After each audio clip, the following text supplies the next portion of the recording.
सच सच बताओ, 1 जनवरी को जो प्रॉमिस तुमने खुद से किया था उसका क्या हुआ?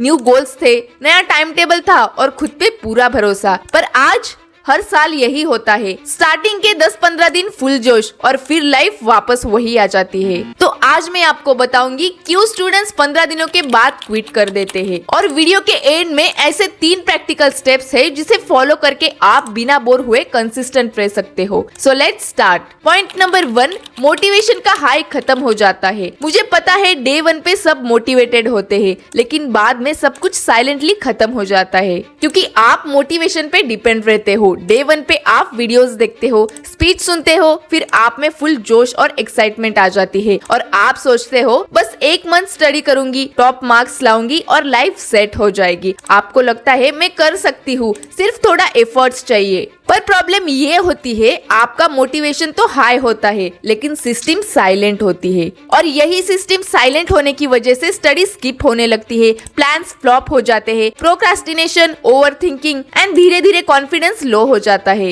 लेकिन दीदी, ये सिस्टम क्या होती है? देखो, सिस्टम मतलब एक ऐसा रूटीन या प्लान जो आपके अंदर एक हैबिट बना दे, जो आपके मूड या मोटिवेशन पे डिपेंड ना करे। मतलब डे 1 पे आप मोटिवेटेड होते हो तो आपकी सिस्टम भी रेडी होती है और आप अपना काम फॉलो करते हो, लेकिन 15 दिनों के बाद ये सिस्टम स्लो क्यों हो जाती है? तो इसका जवाब हम देखेंगे पॉइंट नंबर 2, जो की है ओवर प्लानिंग और अनरियलिस्टिक टाइम टेबल। ये मिस्टेक ऑलमोस्ट हर स्टूडेंट करता है। आप ओवर प्लानिंग करते हो, जैसे कि आज से हम रोज 10-12 घंटे पढ़ाई करेंगे, फोन का यूज बिल्कुल बंद, 0 फन और सारा फोकस स्टडी पे करेंगे। पर जब आप इतना हेवी एंड अनरियलिस्टिक प्लान बनाते हो, सुबह 5 बजे उठना, 10-12 घंटे पढ़ाई, और इसे फॉलो करने के बस 2 या 3 दिनों में आपका माइंड और बॉडी बर्न हो जाती है और आपके अंदर फीलिंग आती है बस अब ये रूटीन मुझसे फॉलो ही नहीं हो रहा। इसीलिए मैं कहती हूँ स्मॉल स्टेप्स और कंसिस्टेंट रूटीन ही रियल सिस्टम है। इसके लिए सबसे पहला स्टेप है, छोटे स्टेप ही स्ट्रॉन्ग फाउंडेशन बनाते हैं। मतलब अगर आप 10 घंटे पढ़ना चाहते हो तो शुरुआत 1 या 2 घंटे से करो और फिर धीरे धीरे टाइम बढ़ाओ। इसके बाद स्केड्यूल विथ फ्लेक्सिबिलिटी।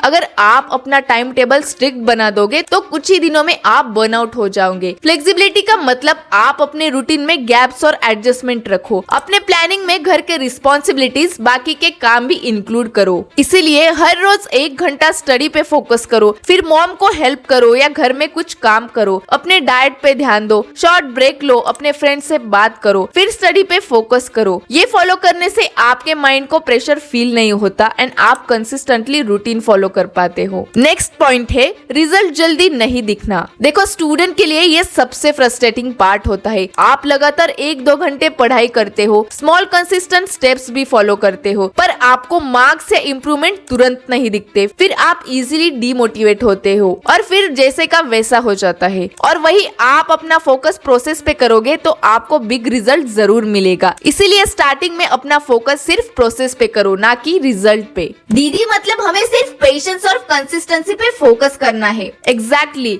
यही डिफरेंस होता है उन स्टूडेंट्स का जो 1 मंथ में फेल हो जाते हैं और उनको जो 1 साल कंसिस्टेंटली स्मॉल स्टेप्स फॉलो करके अपने ड्रीम्स अचीव करते हैं। अब हमारा नेक्स्ट पॉइंट है, डिसिप्लिन बिल्ड नहीं होना। पहले मैंने भी यही गलती की थी। मैं भी पहले टाइम टेबल प्लानिंग बनाती थी, कुछ दिन उसे फॉलो करती और फिर सोचती चलो आज फ्रेंड्स के साथ बाहर जाती हूँ, आज एक मूवी देख लेती हूँ। ये करते करते बाकी के काम कल पे छोड़ देती थी। ऐसे ही धीरे धीरे प्रोक्रास्टिनेशन बढ़ता गया और डिसिप्लिन ब्रेक हो गई। फिर मैंने एक सिंपल रूल फॉलो किया, दिन में एक काम कंप्लीट करके सोना, चाहे वो काम छोटा हो या बड़ा हो। और इसी रूल को फॉलो करते करते मैंने धीरे धीरे डिसिप्लिन बिल्ड किया और वहीं से सब चेंज होना स्टार्ट हुआ। फिर आता है सबसे इम्पोर्टेंट पॉइंट, आइडेंटिटी चेंज नहीं होती। मतलब आप पढ़ाई स्टार्ट कर देते हो, आपकी रूटीन बन जाती है, सिस्टम भी थोड़ा सेट हो जाती है, पर अंदर से आप सोचते हो मैं लेजी हूँ, मैं कंसिस्टेंट नहीं हूँ, मैं बस ट्राई कर रही हूँ। और यही पे प्रॉब्लम आ जाती है।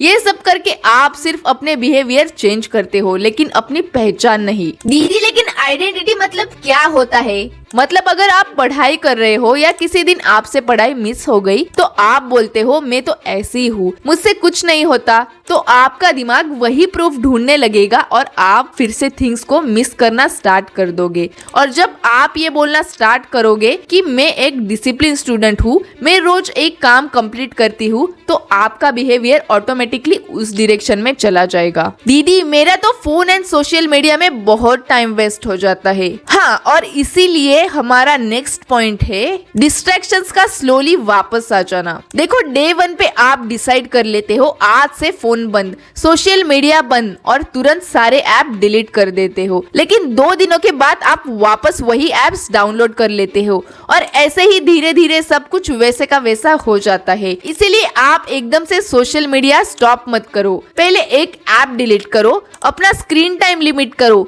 सिर्फ 15 मिनट के लिए फोन यूज करो और फिर स्टडी पे फोकस करो। इसी तरह आप दोनों चीजों को बैलेंस कर सकते हो। अब हम आते हैं हमारे सबसे इम्पोर्टेंट पार्ट पे। ये ऐसे 3 प्रैक्टिकल स्टेप्स है जिसे फॉलो करके मैंने मेरा 2025 बेस्ट ईयर बनाया है। Number 1 task rule. हर रोज एक टास्क कंप्लीट करना ही है, छोटा हो या बड़ा, पर कंप्लीट होना चाहिए, क्योंकि डिसिप्लिन मोटिवेशन से नहीं कंप्लीशन से बनता है। Number 2 system over mood. Mood के हिसाब से नहीं, सिस्टम पे चलो। आज मन नहीं है, कोई प्रॉब्लम नहीं, लेकिन सिर्फ 10 या 15 मिनट बैठो, उसमें किसी भी टॉपिक की रिवीजन कर लो, फ्लो अपने आप आ जाता है। सिस्टम यही बोलती है, आपका मन हो या ना हो, पर थोड़ा काम तो जरूर करो। Next, balance not extreme. कोई भी चीज को एक्सट्रीम मत रखो, उसका बैलेंस बनाओ। स्क्रीन टाइम लिमिट करो, पहले काम फिर फोन, थोड़ा रेस्ट थोड़ा फन, ये सब चीजें बैलेंस करना सीखो। अगर आप ये 3 रूल्स फॉलो करोगे तो मैं गारंटी देती हूँ आप डे 1 से डे 365 तक कंसिस्टेंट रहोगे। और अगर आपको और भी सवाल होंगे तो मुझसे कमेंट में जरूर पूछो,